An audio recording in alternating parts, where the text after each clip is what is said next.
São Paulo reduzindo sua dívida líquida. Últimas do mercado, bastidores e finanças. Fala aí, pessoal, sou Jorge Nicola, bem-vindos a mais um vídeo do canal. Sem perder tempo, pedir para deixar like, se inscrever no canal e ativar as notificações. Bora falar agora sobre o São Paulo, que segue com muitas dificuldades, reduzindo seus custos e também a dívida líquida. Informação divulgada nessa terça-feira dá conta de que o tricolor conseguiu reduzir sua dívida líquida no terceiro trimestre de 2025 para algo na casa dos 913 milhões de reais.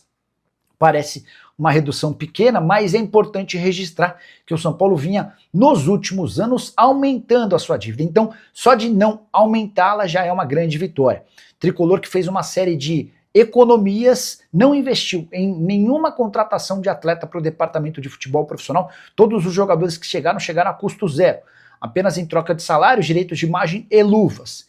Esse raciocínio deve ser mantido para a próxima temporada. Os investimentos maiores têm sido feitos em contratação de atletas de base, que certamente custam muito menos. Ainda assim, há muito caminho a ser percorrido. São Paulo precisa urgentemente de novas receitas, até por isso a realização de 6 shows que vão assegurar cerca de 20 milhões de reais livres de impostos. Esse valor equivale a mais de um mês da folha salarial tricolor.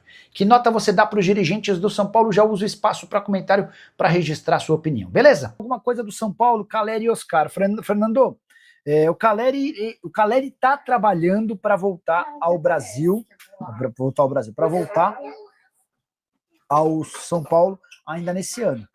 Mas não dá para cravar, tá? O São Paulo não tem pressa em utilizá-lo. O São Paulo, inclusive, prefere ter o Caleri apenas no ano que vem. O Caleri é quem tenta acelerar esse processo. Sobre o Oscar, problema na panturrilha, né? Problema sério, panturrilha é chato de recuperar.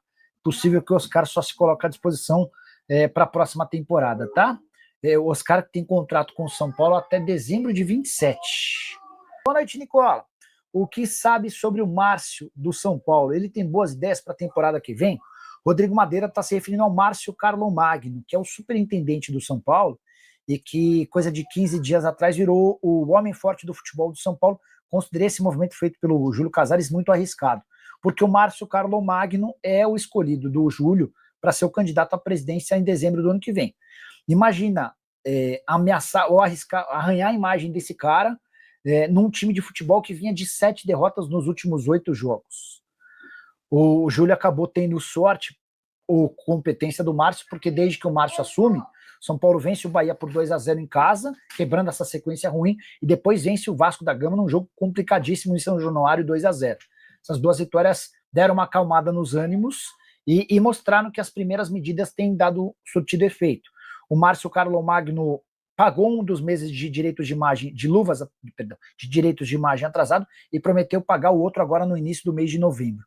Além disso, ele impôs uma cobrança muito maior no CT, da diretoria para com a comissão técnica, da comissão técnica para com o elenco.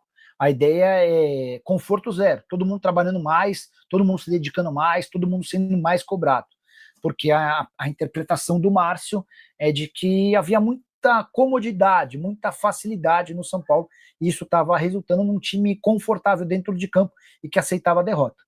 Nos jogos contra o Bahia, em especial contra o Vasco, foi um time muito mais aguerrido, né? E aí, só para completar sobre o Márcio, antes de ser o homem forte do futebol de São Paulo, ele havia sido responsável pelo acordo, pela criação do FIDIC, aquele movimento que já garantiu 150 milhões de reais ao São Paulo. É ele quem negocia o fundo de Cotia com a Galápagos e com o Marinax, e foi o Márcio também quem tocou uma reformulação grande na base do São Paulo, que passou a ser muito mais competitiva, tá? Boa noite, Nicola, e as novidades do tricolor paulista, dívidas, contratações e Oscar Vitor.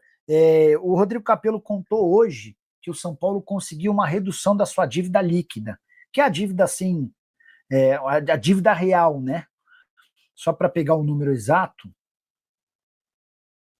a dívida real do São Paulo, depois do terceiro trimestre, é de 917 milhões, só ver o número, ela caiu para 913 milhões de reais, tá? Ela começa o ano em 950 milhões, com perspectiva de alcançar 1 bilhão, e houve essa queda para 913 milhões, tá bom? Nicola, você sabe me dizer se o G8 pode virar G9? Mário, vamos lá. Vou colocar na tela, até porque a pergunta é interessante. Quer ver, ó? Deixa eu retirar aqui, ó. Eu comecei o programa falando sobre a minha sequência de 10 apostas consecutivas vencedoras, que me deixou bastante orgulhoso. Até porque vocês apostam comigo, eu fico contente. Mas vamos lá. Agora eu quero mostrar para vocês a tabela de classificação do Brasileiro. Estamos na 31ª, estamos indo para a 32ª rodada, né? Isso. Ó, F11. Agora sim, ó. Colocar na tela aqui, ó. Apresentar, compartilhar tela. Aqui, ó. Ó, pessoal, nesse momento, os 7 melhores times do Campeonato Brasileiro vão para a Libertadores. São 5 de forma direta, o sexto e o sétimo para pré-Libertadores, que são aquelas fases de mata-mata antes da fase de grupos, tá? Beleza? Beleza. Por que virou G7 se era G6? Virou G7 porque a final da Libertadores terá um campeão brasileiro, Palmeiras ou Flamengo. Então, um desses times que já teria vaga via Campeonato Brasileiro, abre uma outra vaga no Brasileiro. Beleza? Então, nesse momento temos o G7. Ele pode virar G8? Pode, desde que um campeão da Copa do Brasil já esteja entre os 7 primeiros. Quem são os semifinalistas? Cruzeiro, terceiro colocado. Se o Cruzeiro for campeão, o G7 vira G8. O Fluminense, sétimo colocado. Se o Fluminense for campeão da Copa do Brasil e mantiver essa posição, o G7 vira G8. Os outros dois são Vasco, na 9ª colocação, e Corinthians em 10º. Se eles forem campeões fora dos 7 primeiros colocados, não vira G8. Se eles forem campeões da Copa do Brasil e estiverem entre os 7 primeiros, vira G8. Beleza? A outra possibilidade de G9 dependeria do campeão da Sul-Americana. O Atlético Mineiro é candidato, disputa no dia 22 contra o Lanús, lá em Assunção, no Paraguai. Só que o Galo está completamente fora da briga pelas primeiras colocações do Brasileiro. O Atlético, nesse momento, é o 13º colocado. Está descartada a chance de o Atlético terminar o Campeonato Brasileiro entre os primeiros. Então, ou a gente vai ter um G7, situação atual, ou a gente vai ter um G8, se o time campeão da Copa do Brasil estiver entre os 7 primeiros. Deu para entender? Se não, pergunta aí que a gente explica de novo, tá bom? O goleiro Leandro do São Paulo vai jogar onde? PH não será no São Paulo, o contrato não será renovado, o vínculo se encerra em dezembro desse ano, e o São Paulo liberou o Leandro para procurar clube. Vou entrar em contato com o empresário dele para ver o que está sendo cogitado, o que está sendo especulado. O mercado que tem absorvido muitos goleiros jovens que não conseguem jogar no Brasil é Portugal, tá? Vamos ver se pinta alguma coisa para o Leandro, tá bom? Mas boa lembrança. O Leandro é um dos atletas cujo contrato se encerra em dezembro. Leandro, Dineno, Rigoni, Luiz Gustavo. Nicola, você acha que a eleição do Tricolor será um jogo de cartas marcadas ou pessoas como Marco Aurélio Cunha e Del Rey poderiam entrar na oposição e desafiar a gangue no poder desde 2010? Acho que a chance de alguém da oposição vencer é muito pequena, a menos que o São Paulo tem um ano de 2026 muito trágico do ponto de vista esportivo.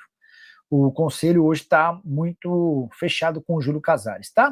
Hora de falar sobre o São Paulo para repercutir informação que surgiu nas últimas horas e dá conta de que Rui Costa, o executivo de futebol do São Paulo, vai ser chamado para renovar seu contrato. O vínculo do Rui Costa só se encerra em dezembro de 2026, mas a informação é de que a nova diretoria, liderada pelo Márcio Carlo Magno, tem gostado do trabalho do Rui Costa e quer dar mais autonomia ao homem do departamento de futebol.